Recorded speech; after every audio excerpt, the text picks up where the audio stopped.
ሰው በጋራ ያጋመደው ማንነቱና ማህበራዊ መስተጋብሩ አንዱ ለሌላው ካልቆመና ካልተጋገዘ አንድ እርምጃ መራመድ የማይችል ፍጡር ነው።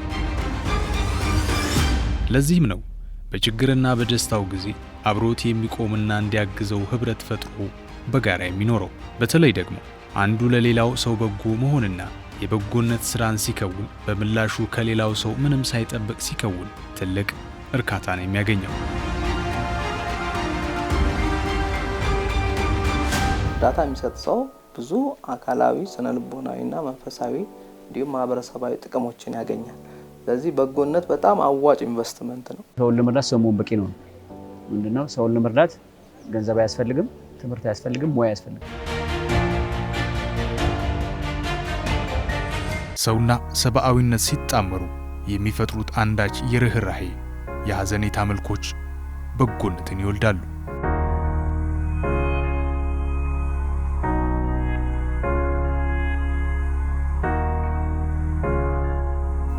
ሰው በጎን ሲሰራ አካልና ነፍሱ ተጣምረው ሐሴት ማድረግን ለገላው ይቸሩታል።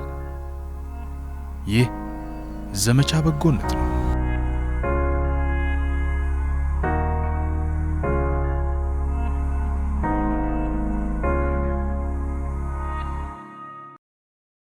ለሰዎች በጎ ስራን መስራት ለሌሎች ከመጥቀም ባለፈ ለራሳችን የአእምሮ ጤናና ስነ ልቦናዊ ደህንነት እጅግ ከፍተኛ አስተዋጽኦ እንዳለው ጥናቶች ይነግሩናል። በጎ በሰራንበት ቅጽበት የደስታ ሆርሞኖችን በመጨመር አእምሮአችን ደስታንና እርካታን በሚፈጥሩ እንደ ዶፓሚን፣ ኦክሲቶሲንና ሴሮቶኒን ያሉ ኬሚካሎችን በከፍተኛ መጠን እንዲያመርት ይረዳዋል ይለናል ሳይንስ። የበጎነትን ሚስጥር ፈተን ስንቃኘው እሳቤና ግቡ ለሰው ልጆች መድረስና በማገዝ አለኝታ ሆኖ ማለፍን የሰነቀ ተግባር ነው። በጎነት ባህር ተሻግሮ እዚያ ማዶ ላለው ሰው መድረስ ብቻ ሳይሆን ባለንበትም ቦታ ሁሉ በእያንዳንዱ ተግባሮቻችን መካከል የምንከውነው መሰጠት ነው።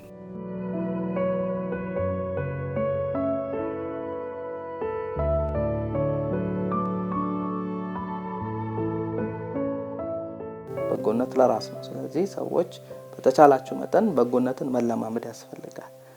ያ በጎነት መልሶ ይከፍላል። በጎነት ለራስ የሚደረግ መልካም ምግባር ነው። በጎነት ከፍተኛ የሆነ ጠቀሜታዎች አሉት ለሁለቱም፣ በጎ ለሚደረግለትም ሰው በጎ ለሚያደርገውም ሰው።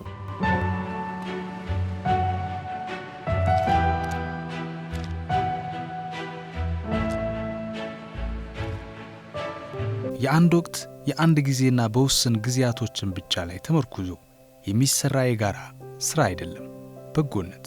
የክረምት የበጎ ፍቃድ አገልግሎት እንደ ማሳያነት ክረምትን ጠብቆ ይከወን እንጂ በዘላቂነት በጎዎች እንዲስፋፉ የመንገድ መክፈቻ ማሳያም ጭምር።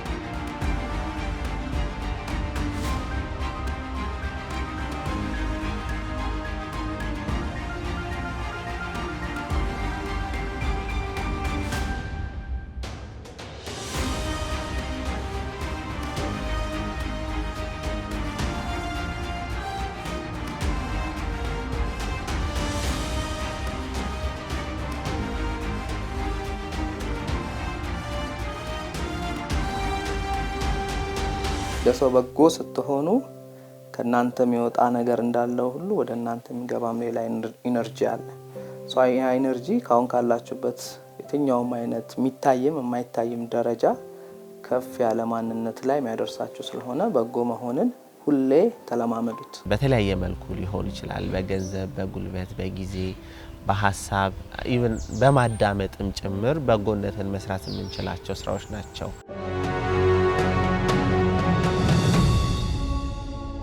በነገራችን ላይ በጎን ማድረግ ስነ ልቦናዊ ፋይዳውም ትልቅ እንደሆነ ይነሳለታል።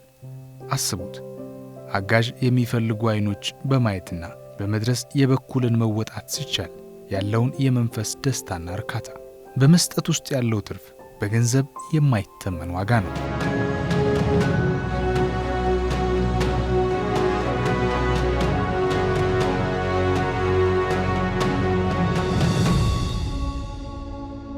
አሁን እድሜ ልክ የምንኖር ቢመስልም በኋላ በእግዚአብሔር ሕግ ነው ዓለም የሚመራውና በእግዚአብሔር ሕግ ደግሞ ሰዎችን መርዳት ዋጋ ያሰጣል። ሰዎችን መጉዳት ደግሞ ያስጠይቃል።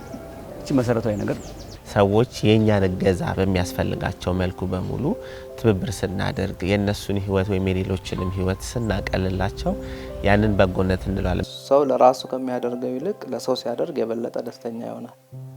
ሪሰርቾች ያሳያሉ ይሄንን። ሰው ለራሳችን ከምንገዛው ነገር በላይ ለሰዎች የሆነ ነገር ስናደርግ ዲፕ የሆነ ሳቲስፋክሽን ወይም ደስታ አለው፣ እርካታ አለው። በጎነት እውነት ለመናገር ከተቀባይ እኩል ወይም ከዛም በላይ ሰጪ ይደሰታል።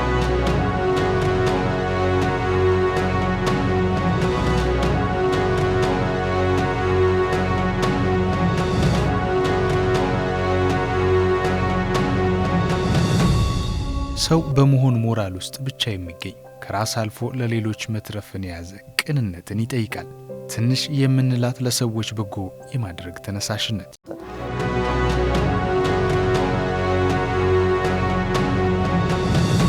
የበጎ ፈቃድ አገልግሎት የሰው ልጅ ምንም አይነት ክፍያ የማያገኝበት ይበጃል፣ ይሆናል፣ ያስደስታልና የህሊና እርካታን ያስገኛል ብሎ ያለምንም ሕግ ቀስቃሽና ጎትኳች በራሱ ተነሳሽነት የሚፈጽመው ተግባር ነው።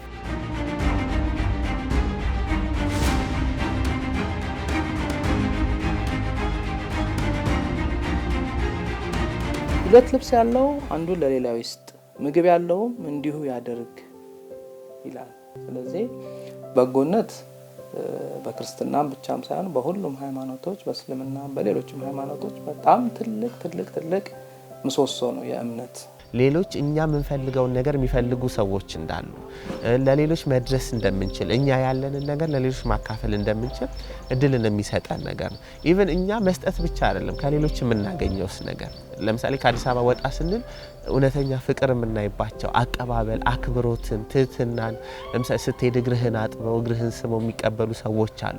ሰዎች እኛ የሄድነው በጎ ልናደርግ ነው፣ ግን ራሳችንን ታንጸንበት ተምረንበት የምንመጣባቸውን እድሎች ይሰጡናል። ተረቢያ ብልተኛለች ተኛለች ታሪሼ አልበሰኛል የሚላል የእግዚአብሔር ቃል ነው። ስለዚህ እሱ ማድረግ ዋጋ ያሰጣል፣ ክብር ያሰጣል። አለማድረግ ደግሞ ተጠያቂነት ነው ማለት ነው። ምክንያቱም የእግዚአብሔር ፍጡራንን ስትረዳለት እኛ እንኳን ማረባ ሰዎች ጥሩ ሰላም አይደል? በእግዚአብሔር ደግሞ ምን ያህል ያስደስታል።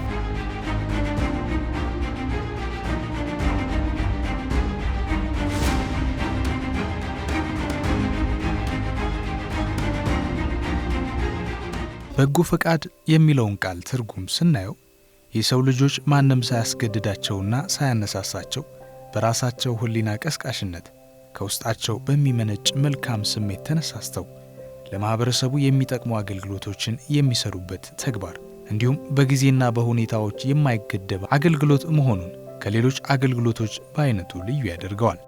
ሰዎች ውስጣቸው ከሚሰማቸው ሰብአዊ አመለካከት ተነስተው ለሚኖሩበት ማህበረሰብ ወይንም ወደ ሌሎች ቦታዎች ተጉዘው ለልማትና ለአካባቢ ደህንነት ነፃ ጊዜያቸውን፣ ገንዘባቸውን፣ ጉልበታቸውን፣ ዕውቀታቸውንና በጎ አመለካከታቸውን ለአገልግሎት የሚያውሉበትም ተግባር ነው። የአቅመ ደካማ ሰዎችን ቤቶችን ስናድስ እንደ ባህል የሰው ልጅ በህይወት እያለ መረዳዳትን የመሰለ ትልቅ ዋጋ ያለው ነገር የለም። ለሰዎች በህይወት ስንደርስላቸው ሀዘናችንን ያቀልልናል። ስለዚህ ቀድመን የምናዝንባቸውን መጠኖች መቀነስምና የሀዘን ርህራሄያችንን በተግባር በህይወት እያሉ የምናሳይበት እድልንም የሚሰጠን ነው። ጥቅሙን ማወቅ፣ ዘላለማዊ ዋጋ፣ ዘላለማዊ ክብር እንደሚያሰጥ ማወቅ፣ ደግሞ ሰዎቹም ደግሞ ይመርቁሃል። የሚገርም የእነሱ ምርቃት የሚደርሰው እኔ በጣም በምርቃት በጣም ነው የማምነው።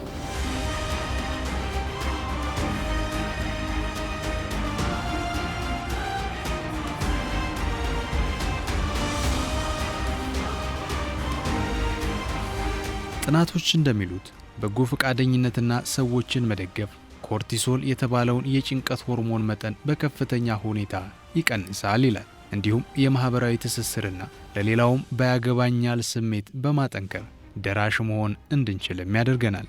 ይህም ብቸኝነትንና መገለልን የሚከላከል ከመሆኑም በላይ በአንድ ማህበረሰብ ውስጥ እኔም የዚህ አካል ነኝ፣ ተፈላጊ ነኝ የሚል የባለቤትነት ስሜት እንዲያድግ ይረዳል።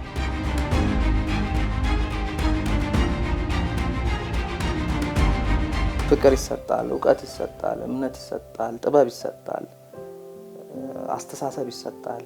ለምሳሌ በኢኮኖሚ በትምህርት ብዙ ኤክስፖዠር ያላገኘው ማህበረሰብ ጋር ስንሄድ በእግዚአብሔር ፊት ሁሉም እኩል ነው። ግን ኦፖርቹኒቲ እድል ያላገኘ ደግሞ ሶሳይቲ ያለኛ ውስጥ እነሱ ጋር ሄዶ መስራት ሀገር ላይ የእውነት መስራት ካስፈለገ እንደዚህ አይነት መንቀሳቀስ ያስፈልጋል። የበጎ ፈቃድ አገልግሎት ተግባር ማንኛውንም ዜጋ የሚያሳትፍ ቢሆንም በዋናነት ግን ወጣቶችን በስፋት የሚመለከት ቁልፍ ተግባር ያደርገዋል። እንቅስቃሴው ማህበራዊ ትስስርን፣ አንድነትንና ፍቅርን የበለጠ እንዲጠናከር ማድረግ ማስቻሉ ደግሞ ሌላኛው መልኩ ነው።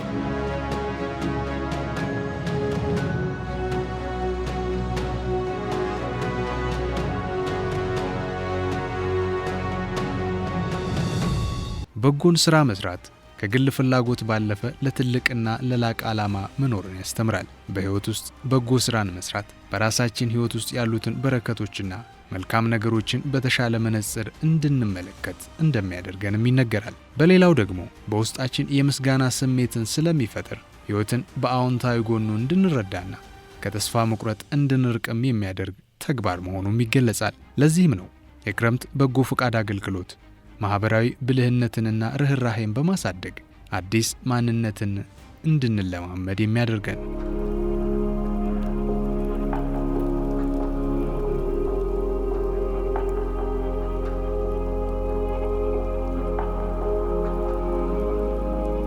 በጎ ስናደርግ ሁሌም ለራሳችን የምናደርገው መልሰን የምናገኘው ነገር ነውና ሁሌም በጎ በማድረግ ወይም በበጎ ተግባሮች ውስጥ እንሳተፍ እንገኝ። ለሰዎች የሚረዳ ሰው በጣም ብዙ ሳይኮሎጂካል ወይም ስነ ልቦና ጥቅሞች ያገኛል። ኮንፊደንሳችንን ራስ መተማመንም ይጨምራል። ለሌላ ማድረግ ከቻልኩ ለራሴ ማድረጋለሁ አይነት ነገር ይኖራልና ያን አይነት ትልቅ ጠቀሜታ አለው።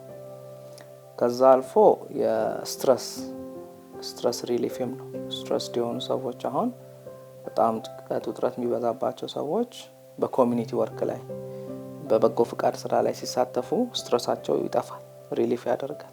ጠቅላይ ሚኒስትር አብይ አህመድ ወደ ስልጣን መምጣታቸውን ተከትሎ የክረምት በጎ ፈቃድ አገልግሎትን የዩኒቨርሲቲ ምሩቃን፣ ሁለተኛ ደረጃና መሰናዶ ተማሪዎች እንዲሁም የተለያዩ የህብረተሰብ ክፍሎችን ሰብስበው በማወያየት እንዲሳተፉበትና በየዓመቱ እንዲተገበር ማድረጋቸውን ተከትሎ በርካታ በጎ ምግባር የሚከውኑ ልቦች በመላው ሀገሪቱ ተነሳስተውበት እልፎች ተጎብኝተው ደስታቸው ሙሉ ሆኗል።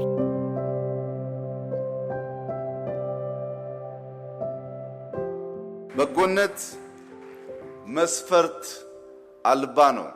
በጎነትን መለካት መስፈር አይቻልም። በጎነት እንዲሁ ከማይነጥፍ ምንጭ እየቀዱ መስጠት ነው። በነፃ ጤንነት አፍላ ጉልበት የተሰጠን ሰዎች በመጀመሪያ ለእናት ለአባታችን፣ ለወንድም ለእህቶቻችን፣ ለጎረቤቶቻችን፣ ለሰፈራችን ከዚያም ማለፍ ሲል ለሀገራችን ለአፍሪካ አህጉራችንም ጭምር ሳይከፈለን በነፃ የምናገለግልበት የምንሰጥበት እሳቤና የተግባር መነሾ ስለሆነ በጎነት ለዚህ ታላቅ ዓላማ ተሰልፋችሁ ተሰማርታችሁ ትላልቅ ድል የሰራችሁ ወጣቶች በድጋሚ እንኳን ደስ ያላችሁ።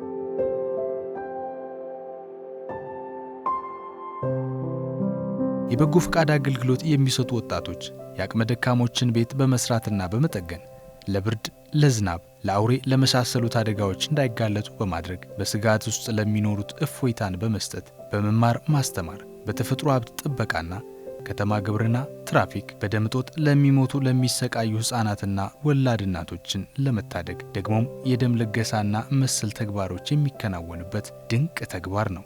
ከነዚህም መካከል ሰፊ ንቅናቄ የሚደረግበት የአረንጓዴ አሻራ መርሃ ግብር አንዱ የበጎ ፈቃድ ርብርብ አካል ነው።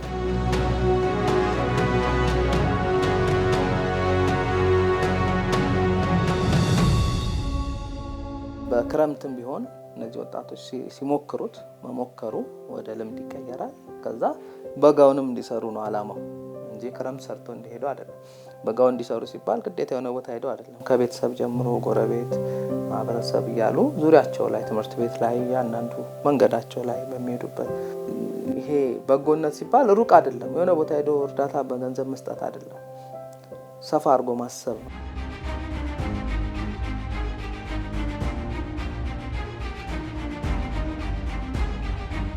በስነ ልቦናውም ዘርፍ የምናውቃቸውን ሰዎች እንደ ቤተሰብ፣ ጓደኛ ያሉትን ሰዎች ስናግዝ መልሰው ይረዱኛል የሚል ስውር የጥቅም ስሌት ሊኖር ይችላል። ነገር ግን ፈጽሞ የማናውቀውን መልሰው ሊክሱን የማይችሉ ሰዎችን ስናግዝ መርዳት የሚሰጠው እርካታ ሙሉ በሙሉ ንጹህና ከራስ ወዳድነት የነጻ የሆነ ተግባር ያደርገዋል። ይህ ደግሞ ለውስጣዊ ሰላም ወደር የሌለው ስጦታ እንድንጎናጸፍም ያደርጋል። በደግነት ውስጥ በፍጥነት ተጓዡን ጊዜን ትርጉም ባለው መልኩ ለማለፍ ይህ ትልቁ መንገድ ነው። በጎነት ያው የተወሰነ መልኩ በጄኔቲክ የምንወስደው ወይም ከቤተሰቦቻችን የምንወርሳቸው ነገሮች ይኖራሉ። ከፐርሰናሊቲ ወይም ከስብዕናችን ጋር የተያዘም ሊሆን ይችላል። ሰዎችን በመርዳት በእንደዚህ አይነት መልኩ ያደጉ ሰዎች የተሻለ ነገር አላቸው። ሁለተኛ ኢንቫይሮንመንታል ወይም አካባቢያችን ተጽዕኖ፣ ዙሪያችን ያሉ ሰዎች የሚያደርጉትም ምናልባት አካባቢያችን ላይ በጣም በጎ እያደረጉ የሚኖሩ ሰዎች እነሱን እያየን ስናድግ የተሻለ በጎነት ልማድ እየኖረን ይመጣል። ስለዚህ ከቤተሰብ የምንወስደው እንዳለ ሆኖ ተፈጥሯዊ የሆኑ ነገሮች አስተዋጽኦች እንዳሉት ሆኖ አካባቢያችንም ደግሞ የራሱ ተጽዕኖ አለ።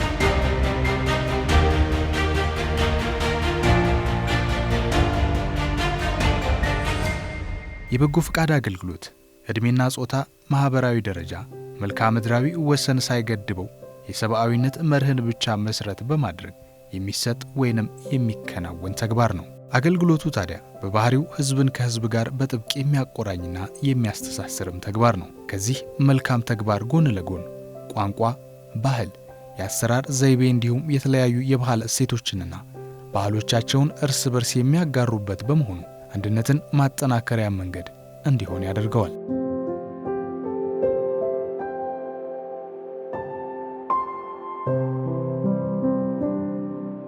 በጎ እያደረጉ የሚያድጉ ልጆች በተለይ ቀድሞ የሚጀምሩ ልጆች በጣም የሚገርም ማንነት ያላቸው፣ ለሰዎች የሚራሩ፣ ስብዕናቸው በጣም የተገነባ፣ ሰዎችን አክባሪ፣ ትሁት፣ ኃላፊነትን የሚሸከሙ ሰዎች ሆነው ነው የሚያድጉት። ዘግይተው የሚጀምሩትም ቢሆን ካለፈው ተምረው የተሻለ ነገር የማድረግ ነገር ይኖራል።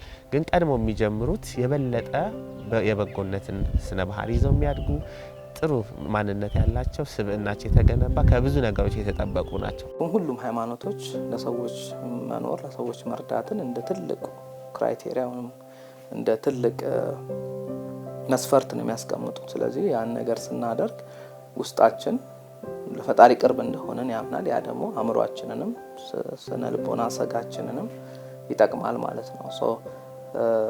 ሌላው ሶሻል ላይፋችን ይስተካከላል። ሶሻል ላይፍ ማለት ማህበረሰባዊ ቦታ ያለን፣ ማህበረሰቡ የሚሰጠን ቦታ ደግ ሰውና ንፉግ ሰው እኩል አይደለም ማህበረሰቡ የሚሰጠው ቦታ። ስለዚህ ደግነት ወይነት የገጉ ይላል አይደል በጉራጌኛ። ደግነት ለራስ ነው፣ ይከፍላል። ያ ሰው ደግ የሆነበት ሞመንትን ያየ ሰው ነገ ደግሞ ሌላ ሰው ደግ ይሆንለታል ማለት ነው። ስለዚህ ለቢዝነሱም፣ ለትዳር ህይወቱም፣ ለሁሉም ነገሩ ደግነት ቦታውን ከፍ ያደርጋል በማህበረሰብ ውስጥ።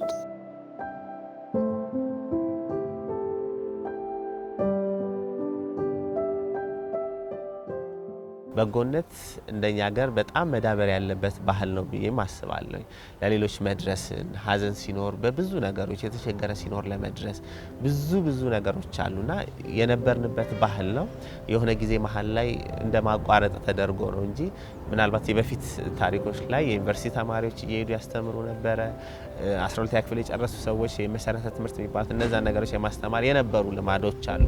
ከቦታ ቦታ ይሄ ብዙ ነገሮች ጠቀሜታ አለው። አንደኛ ሁሉም ሰው የሚያውቀው ያለበትን አካባቢ ነው። ከሌሎች ካለበት ቦታ ተነስተው ወደ ሌላ ቦታ መሄዱ ጥቅሙ የሌሎችን ባህል ሌሎችን ማህበረሰብ የራሱ አካል የሆኑ ሰዎችን ወይም የማህበረሰብ አካላትን ሄዶ የመረዳት ባህላቸውን፣ ቋንቋቸውን፣ ስርዓታቸውን የመረዳትና ለሌሎችም አክብሮት እንዲኖረው እሱ ብቻ የሚታየውን የነበረውን ነገር ሌሎችም ሰዎች የሚያዩበት ሌላ ደግሞ እይታ እንዳለና ይሄ የመቻቻል ኮንሰፕትን በደንብ የሚያዳብር እድል የሚሰጥ ነው ብዬ አስባለሁ።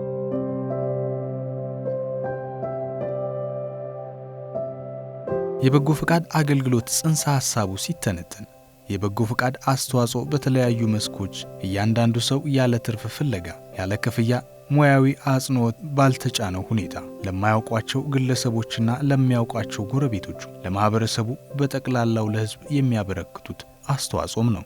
የበጎ ፈቃድ አገልግሎት ዜጎች የሚሰማሩበትን እድል በመፍጠር ወጣቶች በበጎ ፈቃድ አገልግሎት ውስጥ በመሳተፍ የዜግነት ኃላፊነትን እንዲገነዘቡ ሀገራዊና ብሔራዊ ግዴታቸውን እንዲያውቁና በማህበራዊ ሚናዎቻቸው ውስጥ ግንባር ቀደም ሆነው የሀገርንና የወገንን ፍቅር የሚያዳብሩበት ሁኔታ ለመፍጠር ያግዛቸዋል። ታዲያ ዓላማዊ ተግባሮችን ተቋቁመውና ጠንካራ የሥራ ፍላጎትን አዳብረው ራዕያቸውን ማሳካት የሚችሉት ወጣቶችን ለማፍራት ትልቁ መንገድ ከራስ ጋር በጎን በማዋሃድ ለመኖር መፍቀድ አንዱ የደግነት ጅምር መንገድ ነው።